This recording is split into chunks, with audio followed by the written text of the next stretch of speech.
They called his name like it meant something sacred. Lucas Dawson. Student of the Year. The applause was deafening. Flashbulbs burst across the auditorium like fireworks. My little brother walked across that stage with the confidence of someone who believed, without question, that he belonged there. And maybe he did. I watched from the shadows. Not from the audience. No, my name wasn't on any guest list. I was in the back of the hall. In a maintenance uniform that smelled faintly of bleach, holding a mop I hadn't yet started using. I was scheduled to clean up once the celebration was over. No one looked twice at me. Not even Lucas. I didn't expect anything different. It had been years since anyone in my family asked how I was doing, let alone what I wanted. I was the girl who gave everything up so her brother could shine. But just as I turned away, a voice broke through the clatter of folding chairs and leftover applause. "Excuse me," it said. "What did you used to dream of being?" I turned to see a man. Older, kind eyes, watching me like I mattered. And in that moment, something long, buried inside me began to stir. I wasn't invisible at first. It happened slowly, one small erasure at a time. For a little while, I was the center of the universe. When I was 5, my dad built me a bookshelf out of reclaimed wood, just for my growing pile of picture books. He used to call me Professor Mira, because I'd walk around with a clipboard, assigning reading homework to my stuffed animals. Back then, our house was loud with love. My mom sang while folding laundry, and my dad would read aloud at night, letting me finish the last line like a proper co-author. Then Lucas was born, and everything changed. At first, I was thrilled. I was 7 years old and suddenly promoted to big sister. Lucas was pink and soft, and made tiny squeaking noises like a baby guinea pig. I liked helping with bottles. I liked being told I was such a good helper. But slowly, the spotlight that once shone on me dimmed, and stayed dim. It wasn't intentional, not at first. My mom was exhausted. My dad worked longer hours. Lucas had colic, then ear infections, then trouble sleeping. I learned how to stay quiet so he could nap. I learned how to wait. And I was praised for it. "You're so patient, Mira. So mature." The message was always the same: Lucas needed more, and I could handle less. It became a pattern. When I got straight A's, my mom smiled and said, "Of course you did, sweetie," before turning to help Lucas with his science project that he forgot was due the next day.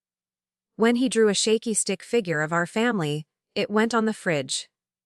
When I won first place in the state writing contest, the certificate ended up in a kitchen drawer next to expired coupons. It didn't feel like cruelty. It felt like I was being quietly reassigned, shifted from child to supporting character. Then everything unraveled. When I was 10, my dad died of a sudden heart attack. One minute he was laughing in the kitchen, teasing Lucas about jelly on his face. The next, he was on the floor, eyes wide, unreachable. And just like that, the Mira who used to fill notebooks with stories and sit on her dad's shoulders to see parades disappeared. My mom changed after he died. Not in an obvious, dramatic way, but she became smaller, tighter, like a house with all the curtains drawn. She functioned, got us to school, paid bills, and made dinner, but she wasn't there. Lucas cried often. He missed Dad. He clung to her, and she clung back, and me. I learned how to disappear quietly. I made my own lunches. I helped Lucas with homework. I folded laundry. I stopped asking for new books because I knew money was tight. The compliments kept coming, though. Mira's so independent. She doesn't ask for much. She just gets things done. I clung to them like lifelines. Because if I couldn't be the favorite, at least I could be the capable one. But being capable quickly turned into being invisible.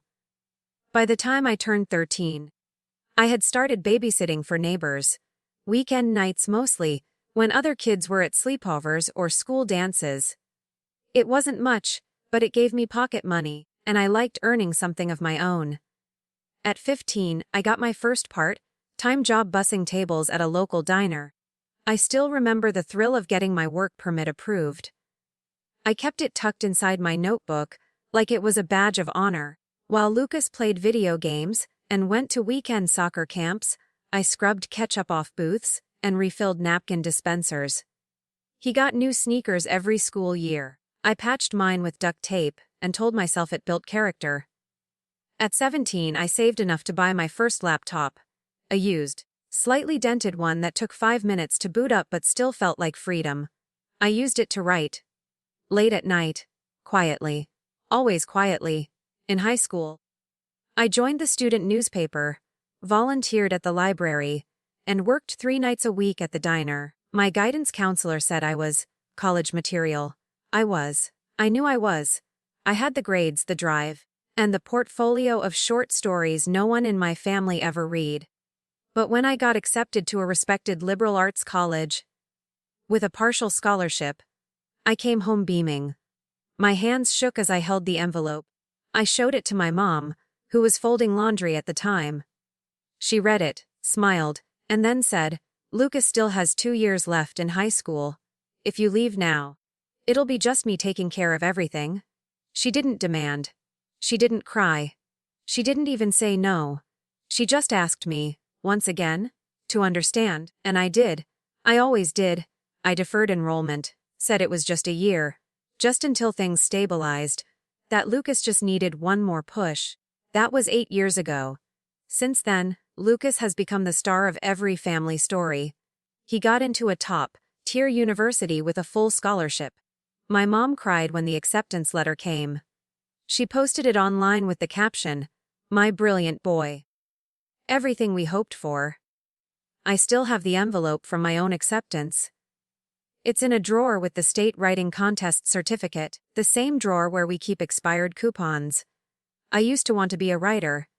Not just someone who liked stories. A real writer. I used to dream of seeing my name on book covers. Of people lining up for me to sign their copies. Of someone, somewhere, saying my words made them feel seen. But dreams, I learned, don't always vanish in a blaze. Sometimes, they dissolve, quietly, like ink bleeding into water. And so I shrank. Quietly. Efficiently. Conveniently. Until the only person who remembered I had dreams was me. And even I was starting to forget. By the time Lucas got into college, I had already been cleaning lecture halls for nearly 3 years. Not because I couldn't go myself, but because someone had to stay behind. When I deferred my own college dreams at 18, it was supposed to be temporary, just a year to help Mom adjust and to make sure Lucas had what he needed after Dad died.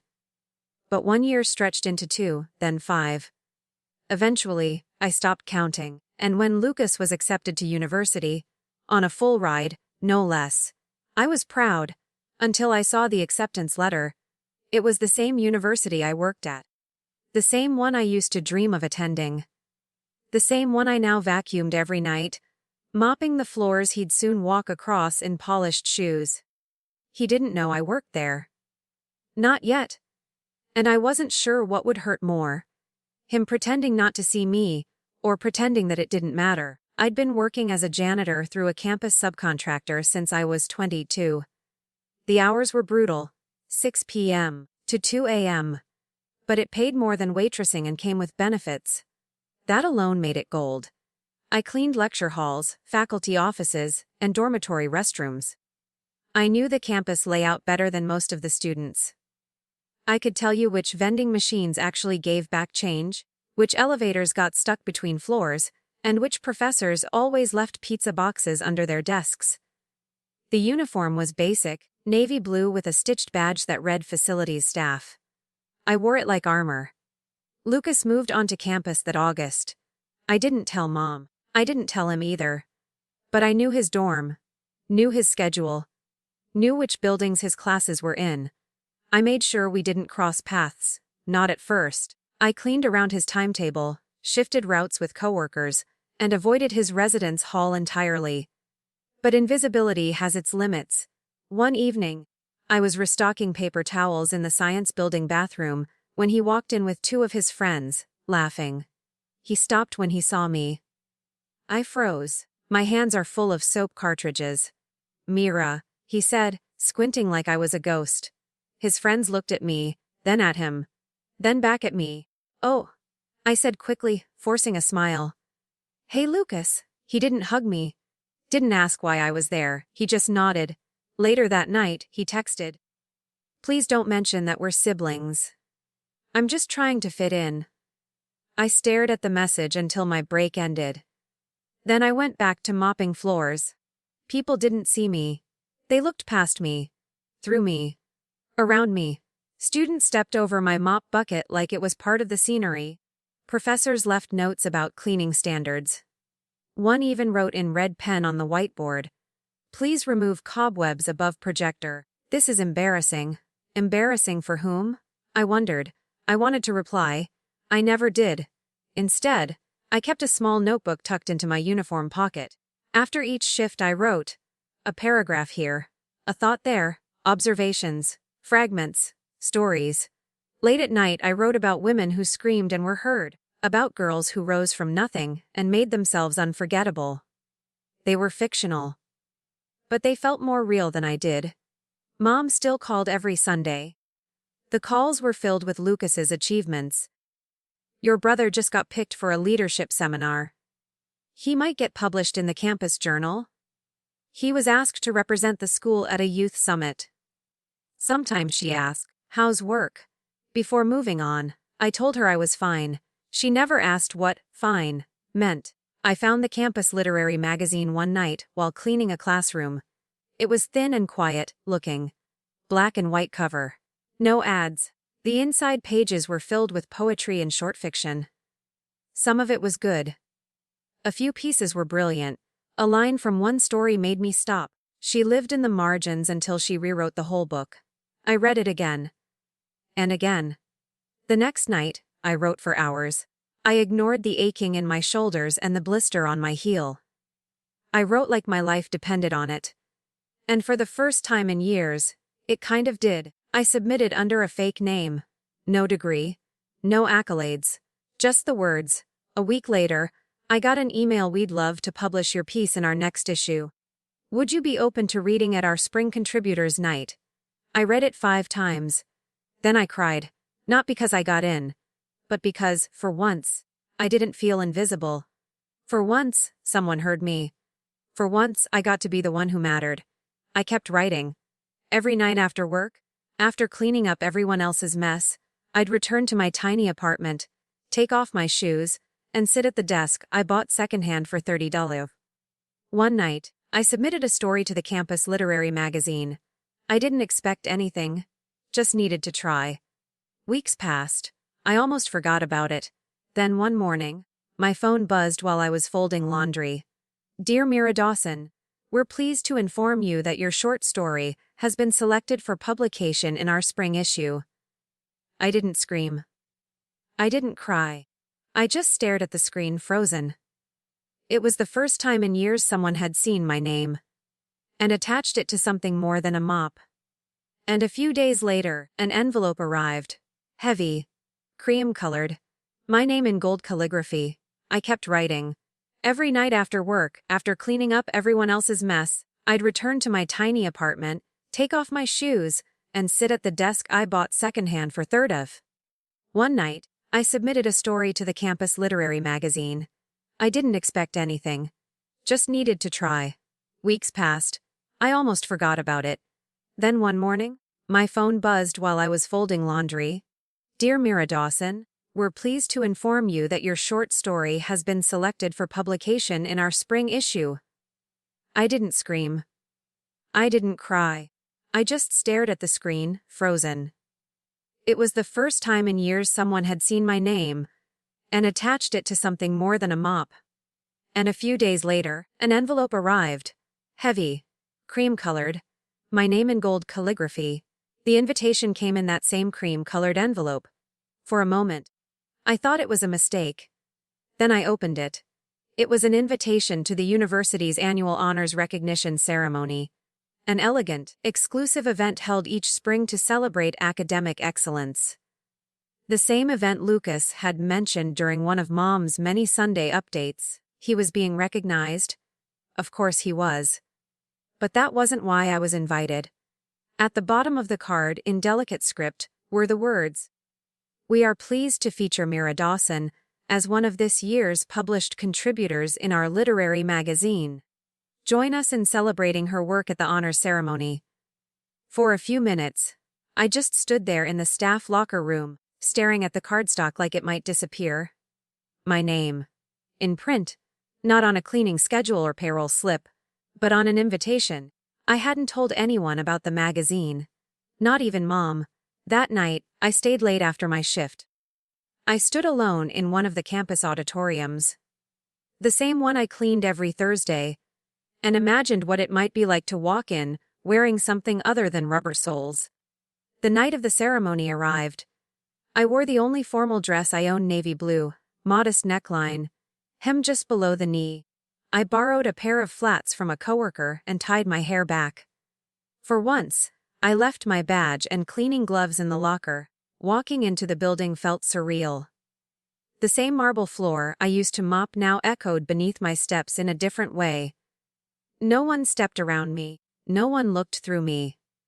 The auditorium glowed with soft golden light. Tables were set with white linens and crystal glasses. Servers moved in synchronized patterns, offering trays of hors d'oeuvres. I found my seat near the back, modest, but with a good view of the stage.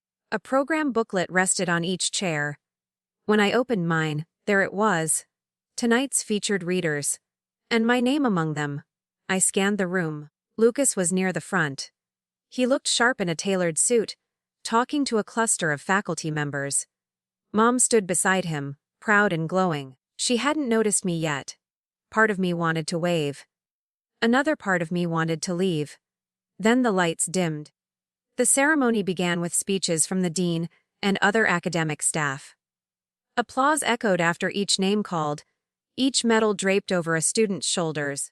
Lucas walked across the stage to receive his award for outstanding leadership in global policy. He smiled, shook hands, posed for pictures. Mom clapped like her heart might burst. Then came the literary segment. The announcer's voice rang out, and now, please welcome one of our featured contributors whose work struck a chord with our entire editorial board, Ms. Mira Dawson. For a moment, silence, then a smattering of applause. I rose slowly, walked up the aisle. Every step felt like walking through water, heavy, slow, impossible, and yet somehow happening. I reached the podium, adjusted the mic, and looked out. Lucas's face was a study in disbelief. Mom's smile froze. I began to read. My piece wasn't long, but it was raw. It told the story of a girl who became invisible in her own home, who worked quietly in the shadows of her brother's spotlight, who finally found her voice not by shouting, but by writing. As I read, the room changed. Eyes lifted, attention sharpened. I saw someone in the front row put down their phone. When I finished, there was a pause. Then applause. Real applause. I stepped off the stage without looking at Lucas or Mom. Back at my seat, I exhaled for the first time in what felt like years. After the ceremony, people came up to congratulate me. Professors, editors, even a stranger who said, "Your piece made me cry." Lucas never came over, but Mom did. She stood beside me, awkward and unsure. "I didn't know," she said softly. "I didn't know you were doing all this. I didn't think you'd care." I replied. She opened her mouth, closed it, then said, "Maybe we could talk more. I'd like to read your piece again. If you'd let me." I nodded. Not forgiveness. Not yet. But maybe a beginning. That night, I walked home with my heels in one hand and the program booklet in the other. And for once, I didn't feel like the girl who cleaned up after everyone else. I felt like someone who had something to say. And finally, someone who had been heard. A week after the ceremony, I received an email from one of the magazine editors.